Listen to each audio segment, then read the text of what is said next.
Boa tarde, alunos. Nós vamos estudar hoje sobre o estilo literário narrativo e vocês já podem começar a criar histórias na cabecinha de vocês ou pensar em fatos que vocês presenciaram que sejam reais e fazer um enredo em torno disso.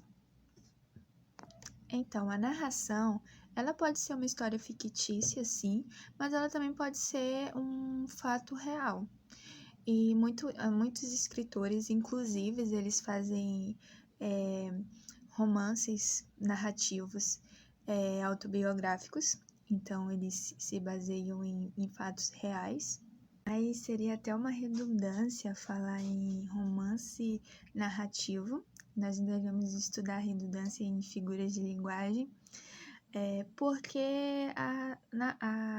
o romance nada mais é que uma narrativa longa, escrita em prosa. E esse é um assunto que nós vamos explorar durante algum tempo, porque é um assunto riquíssimo.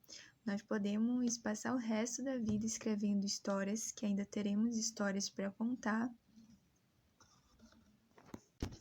As narrações, elas vão ser compostas por uma série de acontecimentos, os quais são denominados enredo. Então, esse enredo é importantíssimo você pensar nele antes de escrever, antes de começar a passar para o papel o que você quer falar. É bom você saber qual é o caminho que você quer seguir, porque quando a gente começa a escrever uma história, ela pode ir por uma infinidade de caminhos. A gente pode começar pensando numa coisa e no final ver que nós contamos uma história que nem nós imaginávamos que poderia existir. Mas essa é a parte mais interessante, que mesmo nós nos preparando, preparando esse enredo na nossa cabeça, esse emaranhado de acontecimentos, ainda assim, quando nós vamos colocar essas palavras no papel ou digitar no Word, ainda assim nós veremos que as palavras elas acabam criando vida e a gente acaba verificando que uma história é contada até para nós mesmos que estamos escrevendo ela, né? Em relação aos narradores, nós vamos ter o narrador personagem, que é aquele que participa da história. Um exemplo que eu gosto muito de citar em relação a narrador personagem e tipo de narração é referente ao livro Memórias Póstumas de Brás Cubas. Bom, Machado de Assis ele foi inovador quando ele colocou um personagem morto para narrar uma história, isto é, o personagem principal já havia morrido e ele começa a narrar a história dele a partir do túmulo.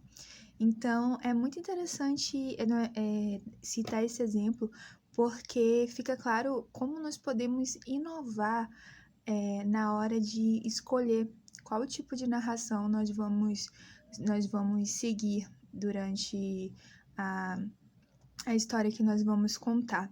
Nós também temos o narrador observador. Esse narrador, ele vai estar de fora, ele não está participando da história, como o nome já diz, ele é apenas um observador. E ele vai estar observando o que está acontecendo, as personagens, então ele vai estar ali contando essa história. E também nós temos o onisciente. Esse narrador é aquele que sabe tudo que está acontecendo. Ele não só o que está vendo, mas também o que esses personagens estão sentindo. Ele tem amplo domínio inclusive do psicológico, dos sentimentos, tudo em relação a esses personagens. E é um narrador que eu também considero bem interessante, porque ele pode se aprofundar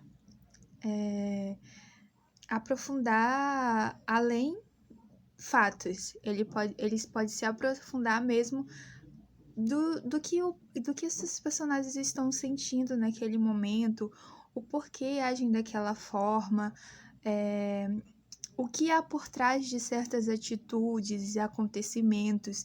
Então, usar esse narrador onisciente é uma oportunidade que você tem de deixar a sua história bem rica, até mesmo em caráter psicológico. É bem interessante. Mas algo importante para nós deixarmos claro é que mesmo diante de todas essas dicas e esses ensinamentos que nós abordamos hoje, o mais importante é nós pararmos, pegarmos um caderno, abrirmos o notebook, o Word, enfim, e começarmos a escrever. Nós veremos que as regras elas vão se tornando irrelevantes à medida que a prática vai se sobrepondo a esses estudos mais pragmáticos. Então, a nossa tarefa é contar uma história. Obrigada, alunos. Até a próxima.